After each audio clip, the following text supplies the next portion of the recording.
Hello, Hello, my name is Lee. What's your name? Eugene. Jean. Do you go by Jean or Eugene? Depends. Depends. Well, I'll call you whenever you prefer. So Okay. what brings you in today? Oh, no, a lot of things. A lot of things. Yeah. You want to tell me about one of them? I don't know. It's just this. I like to, meet a nice girl. You'd like to meet a nice girl. Yeah. Yeah, that's important to you, huh? Yeah. Yeah. Tell me more about that. Well, I'd like to have a life partner and have kids. I've always wanted to have kids. Really? Yeah. So,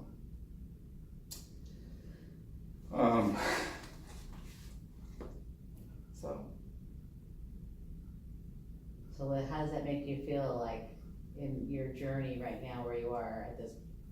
Do you know anybody? Are you actively searching or how's that working out? I don't know. It seems like that I'm generally attracted. It just seems this way. I don't know what it is, but I'm attracted. Generally, it seems like I'm attracted to women that are married. Is that right? So how's that working for you? Well, I mean, nothing's ever happened, so it's just because that goes against my values, Right. And it just seems that's who I'm more attracted to. Mm-hmm. But I don't know, it's kind of hard. It's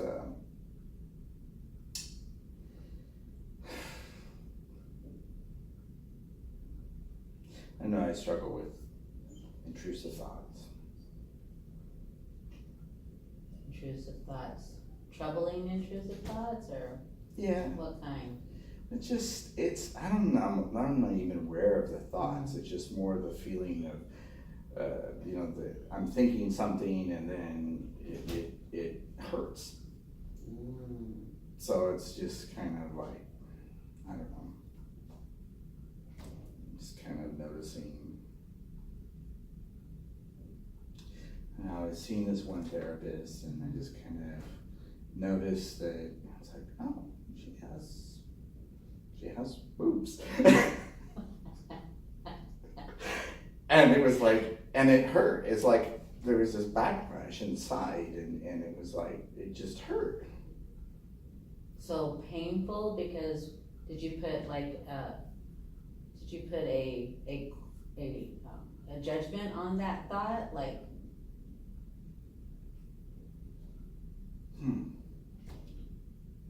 I guess I did. I don't know.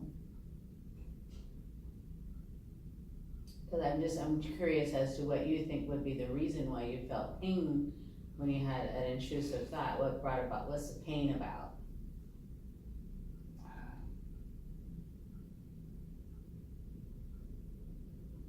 It's one more.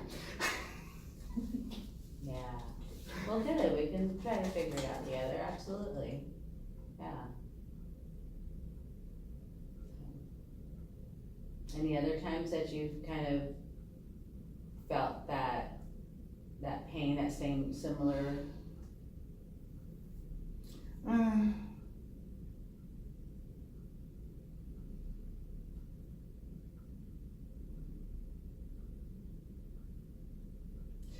I guess could be when I start to get close. Okay. That comes up. Okay. Why do you suppose that is?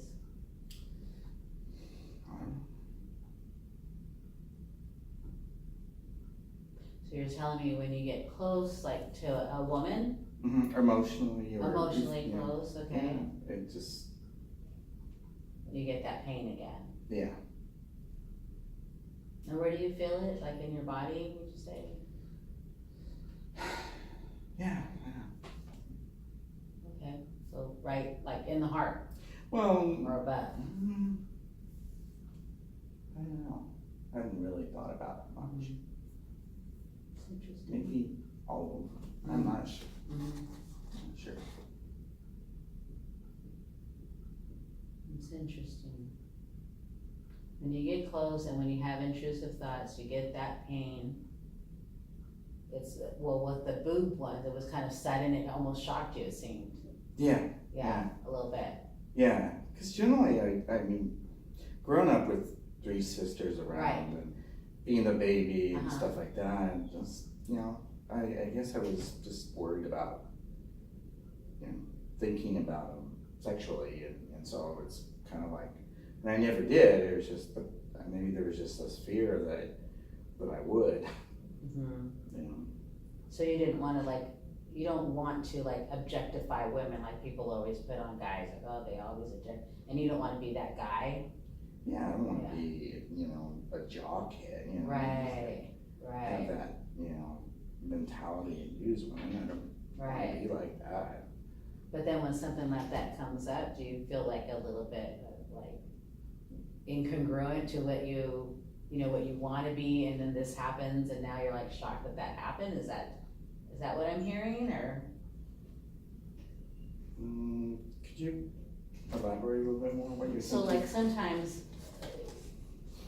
sometimes maybe we want to do a certain thing or be a certain person, Mhm. but then, and it is not hypocritical, but sometimes we're not even what we choose to be. And that can sometimes bring a little bit of a block to us, and we're kind of oh, whoa, where'd that come from? That's not who I am, Mhm. but yet, here we are, kind of a thing. So what you were explaining to me about, you don't want to be that guy who objectifies women, you want to be the nice Right. person, but then you get this thought, and you're whoa, that's not who I am, and then you feel pain. So I'm wondering if that rings true for you at all.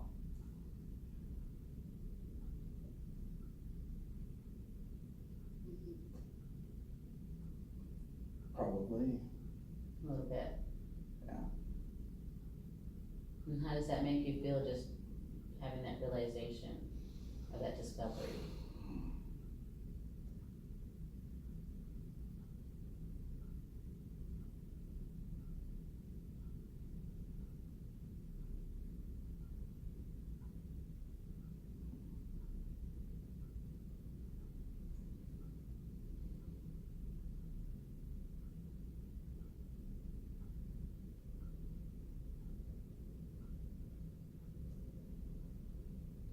Nothing. You don't feel anything? Mm-mm. Okay. No, that's okay, Maybe something will come up at a later date, and we can talk about that then, as it Okay. comes up, but, yeah. Okay. This is a no shame zone. You don't, there are no wrong answers. If you feel nothing, you feel nothing, that's okay.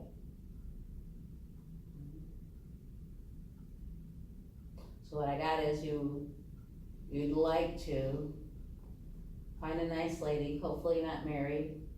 Yeah.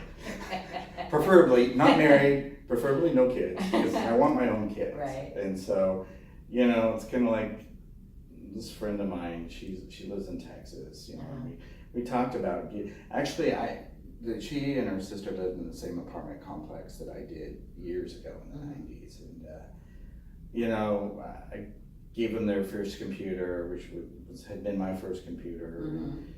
She met this guy, she met a couple guys on it, and met a guy in Hawaii, and they got married and had a kid and stuff. And, we stayed friends, and there's at least a 10-year age difference, between us. But, and over the years, we kind of talked about getting together and stuff.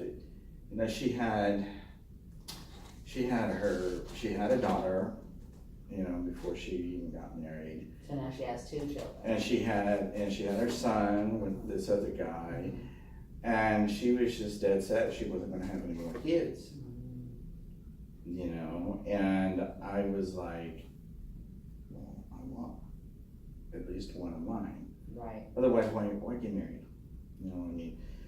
Well. Because. Well, no, I want to hear you. I want to hear that. Well, for you, you might have an idea of what marriage is, that what you want your marriage to be about, and that might include kids.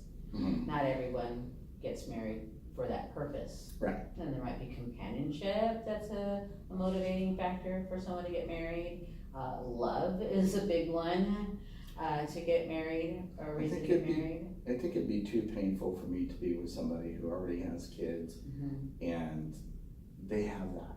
They have that. Nothing's going to take that away. But marriage, people, they just come and go. It doesn't mean anything to people anymore. It's just a piece of paper. And so what security is there in that? You know? But yet you want to get married. Yeah, would like to. You would like to get married. I'd like to have a family life that I didn't have. Okay. Maybe recreate for yourself something that was missing in your childhood. Yeah. Okay. And give that to another person, your prodigy or your legacy, that kind of thing. That's fine. I don't know. I think it's a male thing to want to have kids, have one's own kids. You know. So that's important to you. Yeah. And so what have you done to make that a reality? Well, and that's kind of the thing too, is there's this one girl that I think I was pretty dense in my early 20s, and she just kind of, she was interested and should have been perfect for me, but I was like, well, I don't want to get married until they can, fix my eyes, my eyesight, so they can fix the genes, so I don't pass it on to the next generation. And so that's kind of like, it's like, then by the time I worked up the courage to ask her, she was engaged to somebody else. Oh, wow. How do you feel about that? Pretty sad, because it's kind of, I felt like, one person comes along in your life and I think she was it, and so it's kind of like, and I never had any intrusive thoughts around her, even though felt kind of close, but it was kind of weird, but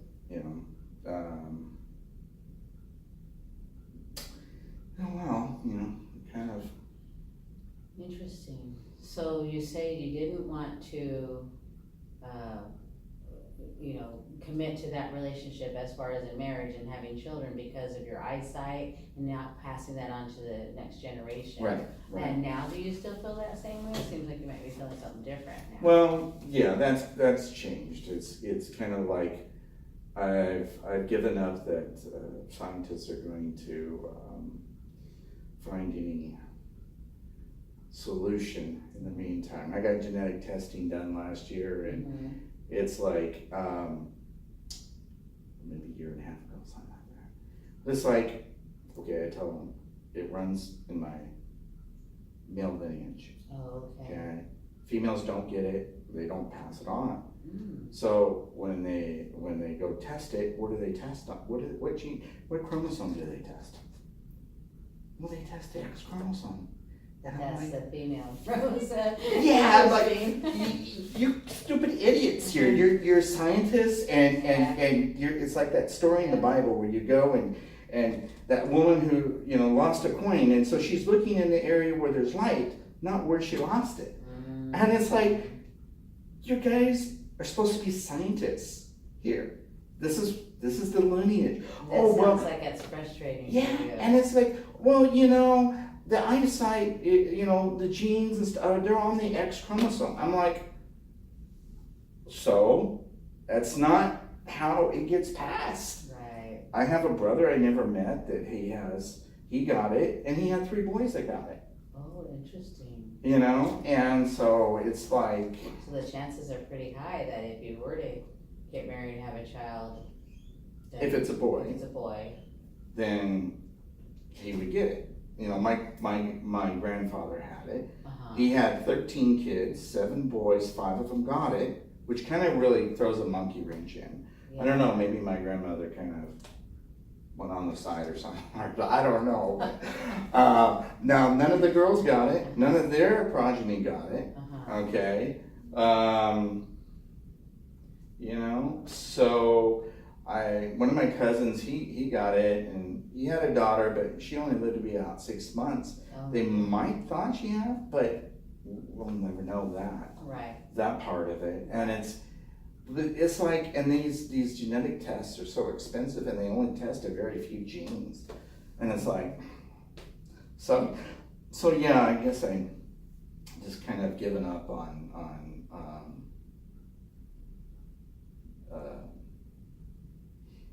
any correction, and certainly in the immediate future of my lifetime, perhaps.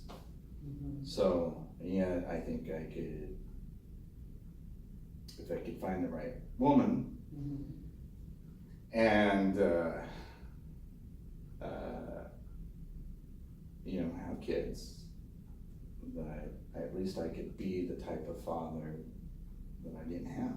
Right. And that's important to you. Yeah.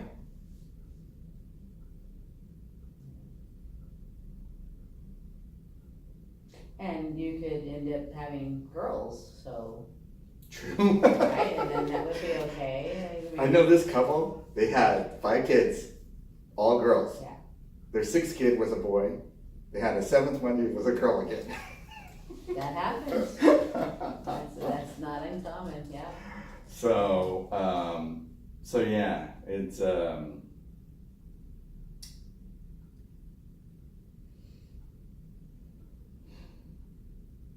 So we've kind of talked about some things as far as, you know, your desire to be married, with children and to be that father. Yeah. It's really important to you, and to give that to a child that, you know, because you didn't have that growing up and that stability. Mm-hmm. And I'm curious as to what is the one thing you would say is the most important part of that? Because I'm putting in words like stability, but maybe that's not it. Maybe there's something else that I'm missing.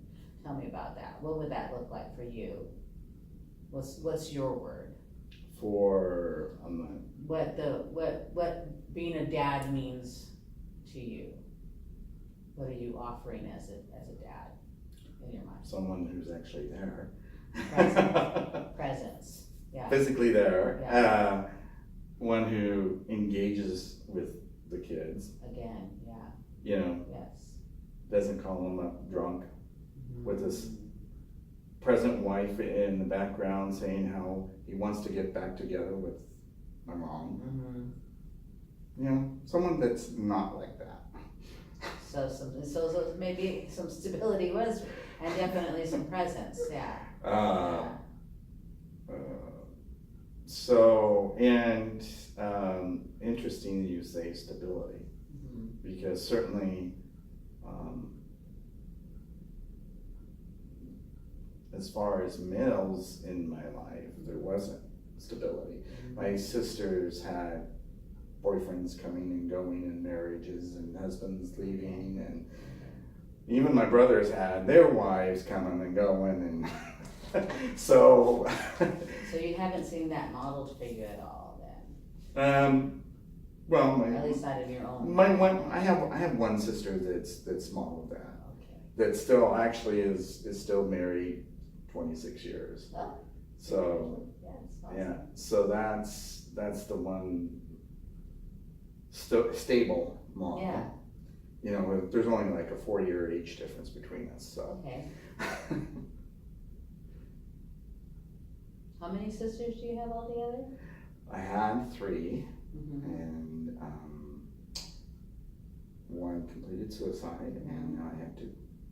So 2 living sisters. How about brothers, did you say? Well, I have one that, well, actually I have 2 living brothers, Okay. and one that passed away, and then I have that other brother that I have no idea about, that was from my dad. So I only have 1 full sibling, that's my sister Martha. And so it's I don't know, kind of family gossip is I might actually have a cousin that's actually a brother down south somewhere. So who knows? Right. You know, it's but yeah. So. And then your sister that completed the suicide, how did that affect you as far as, I'm trying to gather this as far as you looking for that, you know, that special woman. How did that affect you at all in any way that, in that sense?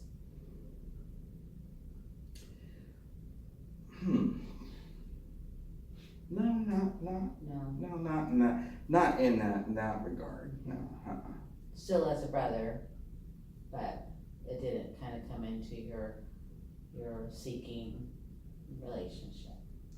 Well, I'm not sure how that would correlate. I don't know either. I'm just asking. Okay, I'm like, asking because sometimes people put the dots together on their own, and you know, I'm just grasping, and if there is a correlation, I just wanted to know, and if not, that's okay too. yeah. There are no wrong answers. Well, I mean, she was married for 9 years, and she her second husband, they were married 15 years. Wow. Yeah, and I don't know. I think if I was, I don't know. It's I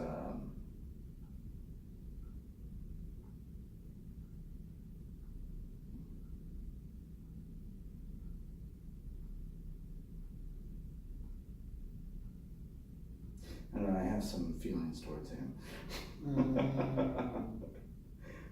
Okay. More in the angry category, but Right. but so.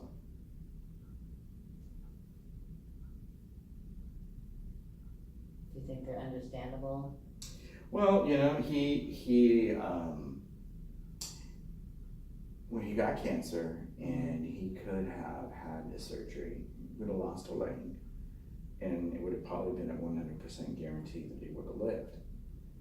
And if that had happened, then I believe my sister would still be alive. And he didn't. He wanted to be a macho man, that jock, and he gambled and he lost, and my sister paid the price. Because she was heartbroken? Or? Yeah. Sad. It is. So, yeah, I don't blame her. I blame him. Right. Right. So, I don't know if that's displacement or not, but. Well, it's kind of hard to reconcile or forgive when somebody's already passed and you can't hear their side of the story or whatever like that. So it's kind of, you know, it makes it difficult you can't confront or anything like that. So it's tough. Yeah. Do you think any of these things, so I'm just wondering from your point of view, why do you think it's hard for you to find, you know, Mrs. Right, the right one? I'm terrified. You know, nowadays, I mean, you look at a woman cross-eyed and you get accused of sexual harassment. I mean, what's a guy to do nowadays? I mean, seriously, you do anything, any infraction, you make a comment, and then it's like, oh, you know, you're sexual harassment. And like, what's the guy to do? Right. I mean, seriously, how do we know? How do we know if a woman's interested? And, you know, it's like, you know, as a kid, you know, I see women put on makeup, and I call that their war paint. But really what it is, it's sexual signaling. And so then women, they put on the makeup and the dress, and they're giving out all these sexual signals, and yet they get offended if a guy reacts to their signaling. It's like, what's the deal with that? So you see women's makeup and dress as a way of like them going, like they're making an effort towards having men look at them, or Well, tell me some more well, about this that. Canadian psychologist, Jordan Peterson, I wanna know what you think. he's that's what he says is makeup. Well, what's the purpose of makeup? Mhm. You know, and he says it's sexual signaling. So, you know, and I kind of had this discussion with some young girls. It was in you know, in a school environment Right. that we were just kind of discussing, and I'm not saying that it gives a man a right to do anything. I'm not saying that. Gotcha. It does not justify a man physically touching your woman. Right. Okay. The fact is that if they put the makeup on and they wear very revealing dresses, what is the message they are trying to send? What are they saying? Gotcha. You know? And if it's, well, I want to feel good about myself, okay, well, why would that make you feel good? Is it making you feel more sexually attractive? Well, what, or is it you're more attractive? Well, that's more attractive. Well, what's the role of something that's more attractive? It's to attract somebody else, right? Right. So, I'm- no, I hear what you're saying, and I would like to talk more about this, but we are kind of out of time right now. So, but I do want to, maybe we can pick up here, because this is all interesting stuff. And, yeah, look forward to talking to you again. Well, thank you. Alright. All right. Bye. Bye-bye. We ran out of time quick. Yeah.